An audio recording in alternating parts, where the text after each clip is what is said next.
യുദ്ധം അവസാനിക്കുന്ന സ്ഥിതിയൊന്നും കാണുന്നില്ല. അടിച്ച് ശരിപ്പെടുത്തുക എന്നുള്ളൊരു സ്ഥിതിയിലേക്ക് കാര്യങ്ങൾ മാറിക്കൊണ്ടിരിക്കുന്നു.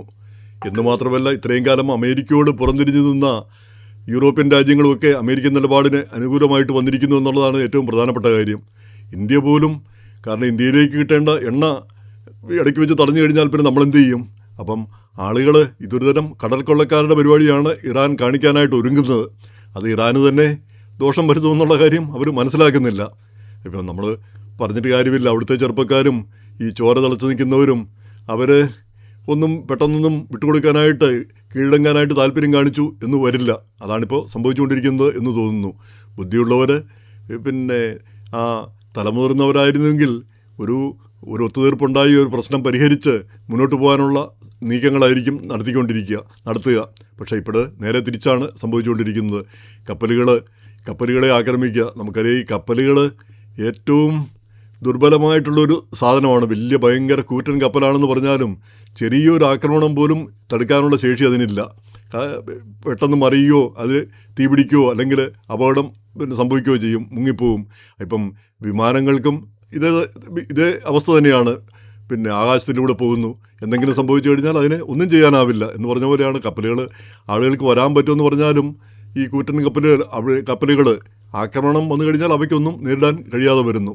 അപ്പോൾ അങ്ങനെയുള്ള പിന്നെ കപ്പലുകളെ ആക്രമിക്കുന്നത് എന്തോ ഒരു കേമപ്പെട്ട കാര്യമായിട്ടാണ് ഇറാനിലെ ഒരു വിഭാഗം ഭീകരന്മാർ കരുതുന്നത്. ആദ്യം തന്നെ ചെയ്യേണ്ടിയിരുന്നത് ഈ ഖമനയിയെ പോലുള്ള തലമുതിർന്ന നേതാക്കളെ ഇല്ലാതാക്കിയായിരുന്നില്ല. ഈ ഇടത്തരം ഈ ഭീകരപ്രവർത്തകർ അതിനുള്ള സംവിധാനങ്ങൾ അവയായിരുന്നു ഒതുക്കേണ്ടിയിരുന്നത്.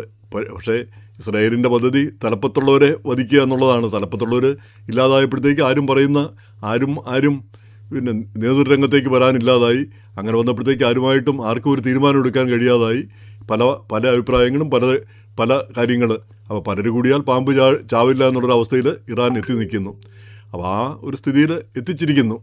അപ്പോൾ അത് ലോകത്തെ മുഴുവൻ ബാധിക്കുന്നു എന്നുള്ളതാണ് ഏറ്റവും പ്രധാനപ്പെട്ട കാര്യം. ലോകമഹായുദ്ധം എന്ന് പറയുമ്പോൾ ലോകത്തെ മൊത്തം ബാധിക്കുന്നത്. ഇപ്പം രണ്ടാം ലോകമഹായുദ്ധം ഉണ്ടായപ്പോഴത്തേക്ക് ലോകമാകെ അത് ബാധിച്ചു. പട്ടിണിയും ദാരിദ്ര്യവും ലോകം ആകെ ഉണ്ടായി. നമുക്കറിയാം, ബംഗാളിൽ എത്രയോ 40 ലക്ഷം പേരോ 30-40 ലക്ഷം പേര് പട്ടിണി മൂലം ചത്തൊടുങ്ങി. ആ യുദ്ധത്തിൻ്റെ പരിണിതഫലം. എന്ന് മാത്രമല്ല, അത് ഈ ബ്രിട്ടൻ മനഃപൂർവ്വം ചെയ്തതാണെന്നും പറയുന്നുണ്ട്. വിൻസ്റ്റൺ ചർച്ചിലിൻ്റെയൊക്കെ വിരോധം അതിന് പിന്നിലുണ്ടായിരുന്നു പറയുന്നുണ്ട്, അങ്ങോട്ട് ഉള്ള കപ്പലുകളും മറ്റും തടഞ്ഞുകൊണ്ട്. എന്തായിരുന്നാലും ഇങ്ങനെയുള്ള ദുരനുഭവങ്ങൾ നമ്മൾ കടന്നുപോയതാണ്. അത് വീണ്ടും ആവർത്തിക്കില്ല എന്നാണ് നമ്മൾ കരുതിക്കൊണ്ടിരുന്നത്. ഇപ്പോഴിതാ എല്ലാ രാജ്യങ്ങളും ഇറാനെതിരെ തിരിയുന്നൊരവസ്ഥ വന്നിരിക്കുന്നു. അപ്പോൾ ഇന്ത്യയെ സംബന്ധിച്ചിടത്തോളം നമുക്കും എണ്ണ കിട്ടേണ്ടതാണ്. അത് ഇടയ്ക്ക് വെച്ച് തടയുക എന്ന് പറഞ്ഞാൽ അതൊരു തരം കടൽക്കൊള്ളക്കാർ ചെയ്യുന്ന ആ പരിപാടിയല്ലേ ചെയ്യുന്നത്. അപ്പോൾ നമുക്ക് അംഗീകരിക്കാനാവുമോ? ഇപ്പോൾ ഇറാൻ ആരെ കണ്ടിട്ടാണ് ചാടുന്നതെന്ന് മനസ്സിലാവുന്നില്ല. അയൽ രാജ്യങ്ങളാരും അവരുടെ ബന്ധുക്കളല്ല. പിന്നെ ആകപ്പാടെ ചൈന സഹായിക്കാവുന്ന വല്ലതും പറഞ്ഞു കാണുമായിരിക്കും. എത്ര കണ്ട് സഹായിക്കും?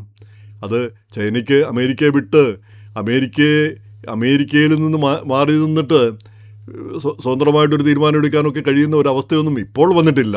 അമേരിക്കയിൽ നിന്നുള്ള സാമ്പത്തികമെല്ലാം അമേരിക്കയിൽ നിന്ന് വരണം. അവരുടെ സാധനങ്ങളെല്ലാം വിറ്റഴിക്കണമെങ്കിൽ അമേരിക്ക വേണം. അതുപോലെ തന്നെ ഏറ്റവും പുതിയ ഗവേഷണ ഫലങ്ങളൊക്കെ ചോർത്തിയെടുക്കണമെങ്കിൽ അതിനും അമേരിക്ക വേണം.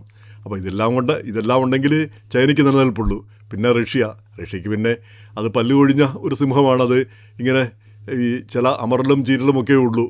യുക്രൈൻ യുദ്ധം ഇത്രയും വർഷമായിട്ട് അവർക്ക് എന്ത് ചെയ്യാൻ കഴിഞ്ഞു? അപ്പോൾ ഇതാണ് അവസ്ഥ. ഈ അവസ്ഥയിൽ ഈ യുദ്ധം മുന്നോട്ട് പോകുമ്പോൾ നമുക്കറിയാം, ഈ യുദ്ധം മുന്നോട്ട് പോകുമ്പോൾ ഈ ഇറാൻ പോലെ മനുഷ്യ സംസ്കൃതിയുടെ പിള്ളത്തൊട്ടിലുകളിൽ ഒന്നാണ് ഇറാൻ. പിന്നെ അവിടെയൊക്കെയാണ് മനുഷ്യ സംസ്കാരമൊക്കെ രൂപം കൊണ്ടത്. അപ്പോൾ ആ അടിച്ചു തകർക്കുമ്പോൾ മനുഷ്യർ മാത്രമല്ല, ആ സംസ്കാരവും സംസ്കൃതിയും ആ പഴയ പിന്നെ പാരമ്പര്യങ്ങളും എല്ലാമാണ് നശിച്ചു പോവുക. അപ്പോൾ തിരിച്ചവർക്ക് അടിക്കാൻ കഴിയില്ലെന്ന് ചോദിച്ചാൽ അവരും അടിക്കും. കുറേ പേര് അങ്ങോട്ടും ഇങ്ങോട്ടും കുറേ പേര് ചാകും എന്നുള്ളതാണ് ഇതുമൂലം ഉണ്ടാകാൻ പോകുന്ന കാര്യം. അപ്പം ഇറാനെതിരെ ഒരു ആഗോള എതിർപ്പ് ഉണ്ടാകുന്ന ഒരു സാഹചര്യമാണ് ഇപ്പോൾ കാണുന്നത്. ഈ യൂറോപ്യൻ യൂണിയനിലൊക്കെ ഒരു റീതിങ്കിങ് വന്നിരിക്കുന്നു. ആദ്യകാലത്ത് പ്രസിഡന്റ് ട്രംപിൻ്റെ ഒരു എടുത്തിയാട്ടമായിട്ടാണ് ആദ്യം കണക്കാക്കിയിരുന്നെങ്കിലും ഇപ്പോഴാ സ്ഥിതി മാറിയിരിക്കുന്നു. അപ്പോൾ അങ്ങനെ വരുമ്പോഴത്തേക്ക് ഈ യുദ്ധം നമുക്കറിയില്ല. യുദ്ധം തുടങ്ങിക്കഴിഞ്ഞാൽ പിന്നെ അതെങ്ങനെയാണ് ഏതെല്ലാം രീതിയിലേക്കാണ് പോകുന്നതെന്ന് പറയാനാവില്ല. ഏതെല്ലാം മാറ്റങ്ങളുണ്ടാവും എന്ന്.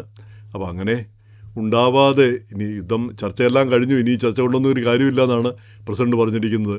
ഇറാനാകട്ടെ അയൽ രാജ്യങ്ങളെയൊക്കെ കയറി ആക്രമിക്കുകയും ചെയ്യുന്നു. അപ്പോൾ അത് പിന്നെ അതിൻ്റെ ഒരു പരിണാമം എവിടെ ചെന്നെത്തും എന്നാണ് ഇനി നമ്മൾ ആശങ്കപ്പെടുന്നത്.